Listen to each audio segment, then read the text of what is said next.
BQ prime में आपका स्वागत है। नमस्कार, मैं विश्वनाथ नायर। मेरे साथ आज जुड़ रहे हैं नवीन सूर्या, जो पेमेंट्स काउंसिल ऑफ इंडिया से हैं। नवीन, ये जो ग्लोबल फिनटेक फेस्ट हो रहा है मुंबई में, 3 दिन का फेस्टिवल है ये। पिछले साल के मुकाबले दुगने लोग इस साल आए हुए हैं। आपके हिसाब से ये जो 3 दिन का फेस्टिवल है, इसका सार क्या बनता है सर? देखिए, 3 दुगने से ज़्यादा हैं 3 दिन में। और सार तो खैर वो तो एक आउटकम है, सार वो नहीं है। सार ये है कि इस बार का जो थीम था वो था कि एक ग्लोबल कोलैबोरेशन और रिस्पॉन्सिबल इनोवेशन। और उसके लिए हमने सब थीम रखे थे, इंक्लूसिव, रेजिलिएंट और सस्टेनेबल। तो हमारा ये उद्देश्य था कि हम सारे इकोसिस्टम से साथ में लाएं और एक बाहर के काफ़ी सारे लोग जो लास्ट ईयर करीब 15-20% थे, इस बार 30% के आसपास थे, उनको साथ में लाके इन सब चीज़ों पे डिस्कस किया जाए, क्योंकि काफ़ी सारे टॉपिक्स में अभी ग्लोबल कोलैबोरेशन बढ़ रहा है और इंडिया काफ़ी ऐसा काम कर रहा है।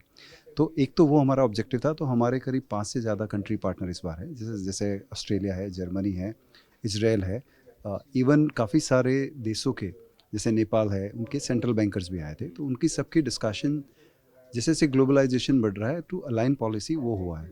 और उसके साथ में उन्होंने यहाँ के जो फिनटेक वाले फाउंडर्स हैं, जो भी ऑडियंस है, उनसे भी इंटरेक्ट किया है। तो वो एक साइड पे डिस्कशन 3 टाइप में। और ये डिस्कशन सिर्फ पब्लिक सेशंस नहीं है, क्लोज डोर भी मीटिंग्स हुई है उनकी खुद की आपस में, सेंट्रल बैंकर्स की विद RBI इनोवेशन हब भी मीटिंग्स हुई है।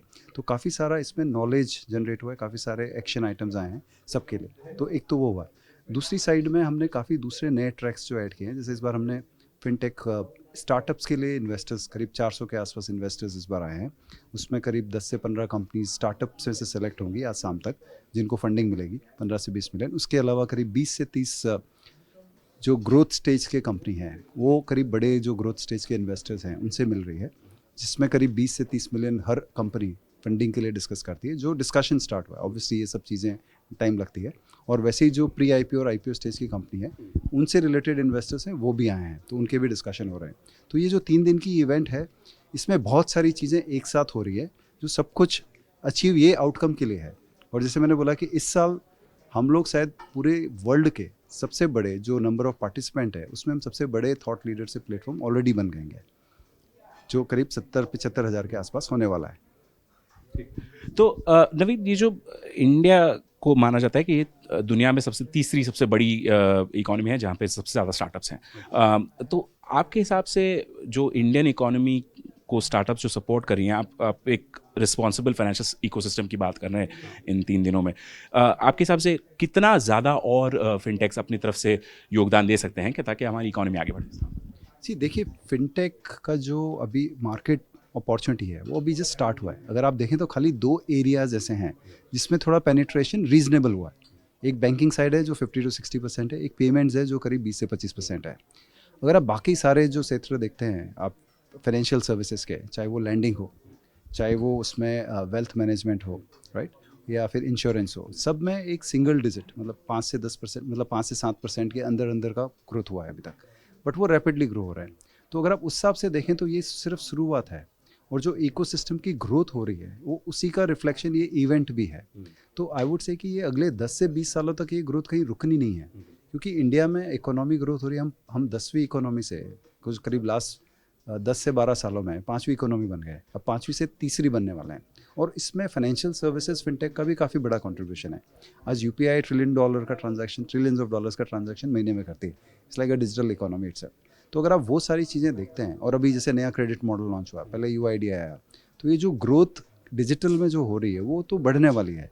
क्यों? क्योंकि पेनिट्रेशन कम है, अवेयरनेस बढ़ रही है, इनकम लेवल्स बढ़ रहे हैं, इकोनॉमी बढ़ रही है। तो ये कंटिन्यूसली ग्रो होता रहेगा। और इसीलिए चाहिए कि इसको ग्रोथ को, जैसे आपने बोला रिस्पॉन्सिबल जो हमारा थीम है, उसको कैसे रिस्पॉन्सिबली किया जाए, उसी के लिए इस तरह की जो थॉट लीडरशिप प्लेटफॉर्म होती है, वो बहुत ज़रूरी होती है, जिसमें हम साल में एक बार आराम से डिस्कस कर सकें, समझ सकें, नॉलेज शेयर कर सकें। और उसके हिसाब से सारे कोर्स ऑफ एक्शन, चाहे आप इंडिविजुअल हो, चाहे आप कंपनी चला रहे हो, चाहे आप एक कस्टमर हो, सब लोग अपने अपने हिसाब से ले सकें। नवीन, आपके हिसाब से आपने बहुत सारे एग्जिबिटर्स के सारे प्रोडक्ट्स जो देखे होंगे आपके जो इवेंट पे हैं, आपके हिसाब से सबसे इंटरेस्टिंग ट्रेंड क्या रहा है इस बार का?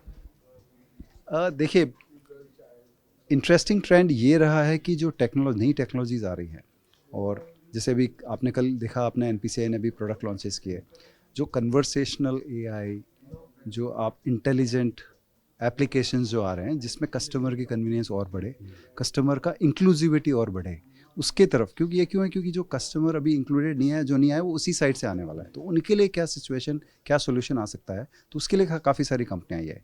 और अदर साइड में जितनी भी कंपनियाँ जो एग्जिस्टिंग प्लेयर्स हैं ट्रेडिशनल, उनको कैसे डिजिटाइज स्टोरेज दे सकें, उस तरह के सॉल्यूशंस वाले बहुत है, वो बहुत सारे लोग आए हैं। और सबका जैसे मुझे फीडबैक मिला है, लास्ट टाइम से 3 to 4 टाइम्स बिजनेस पाइपलाइन ज़्यादा मिला है इस बार, खाली 3 दिनों में। थैंक यू सो मच नवीन, हमारे साथ जुड़ने के लिए और हमारे साथ बात करने के लिए। आप दीपिका प्राइम हिंदी देख रहे हैं।